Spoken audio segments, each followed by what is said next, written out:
Entre Florian Houdemont et le tamis, l'histoire n'était pas écrite. Il y a 2 ans, au hasard d'une rencontre, il rachète la seule manufacture de tamis de France. Il en produit aujourd'hui jusqu'à 300 par mois, dans la plus pure des traditions. C'est un petit peu la recette de la mère poularde, c'est-à-dire qu'il faut surtout ne pas la toucher. Parce que le produit fonctionne depuis tellement d'années que les clients, quelque part, c'est un peu ça qu'ils viennent chercher. L'outil, prisé des jardiniers, des archéologues ou même des cuisiniers, est fait ici de matériaux de haute qualité. De l'inox pour la maille et pour le cercle, du hêtre produit selon un procédé rare. En France, je ne trouve plus de fournisseurs. Donc aujourd'hui, je me fournis en Italie, un artisan comme moi. Le savoir-faire que moi j'essaie de sauvegarder, il ne peut vivre que grâce à cette matière. La tamiserie compte parmi les entreprises centenaires de la Vienne, comme l'usine de la Vincendrie à Poitiers.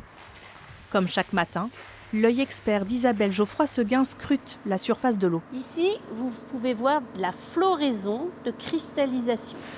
D'ici quelques jours, les cristaux de soude, un détergent universel, seront prêts à être récoltés. Alors, il faut savoir que c'est très dur dans le bac, très très très dur. C'est pour ça qu'on utilise un marteau piqueur.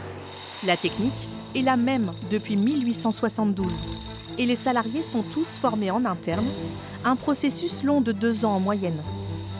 Une exigence gage de qualité, mais ces cristaux souffrent de la concurrence des grands groupes industriels. Un seul regret, c'est que les Français désertent les vrais cristaux au profit d'un nouveau produit qui ne répond pas aux caractéristiques des cristaux de soude.